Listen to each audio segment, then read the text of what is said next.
போறாங்க. நம்ம மாடி தோட்டத்துல கோவக்காய் சூப்பரா வளர்ந்துருக்குங்க. இந்த கோவக்காயை நம்ம பந்தல் போட்டுதான் ஏத்தி விட்டு வச்சிருந்தோம். ஆனா வந்து சென்னையில புயல் அடிக்கும் போது பந்தல் வந்து கீழே விழுந்துருச்சுங்க. அதுக்கப்புறம் இன்னும் பந்தல் செட் பண்ணவே இல்லை. ஆனா இவங்க வந்து பாத்தீங்கன்னா பந்தலே தேவையில்ல அப்படின்னு சொல்லிட்டு நம்ம வளர்க்குற காஸ்மோஸ் செடி மேலே ஏறி ரொம்ப அழகாவே காய்ச்சிட்டு இருக்காங்க. இது வந்து மலேசியன் நீட்டு கோவக்காங்க. கோவக்காய் வந்து நல்ல நீட்டா சூப்பரா இருக்கும்.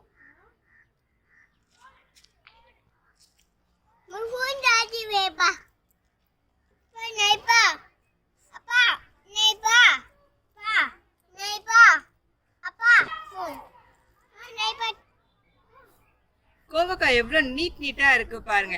இந்த கோவக்காய் வந்து நம்ம வெள்ளேரி பிஞ்சு மாதிரி சூப்பரா சாப்பிடலாம். இது பாருங்க, உடைச்சாலும் உள்ளார வெள்ளரிக்காய் மாதிரி தான் இருக்கும்.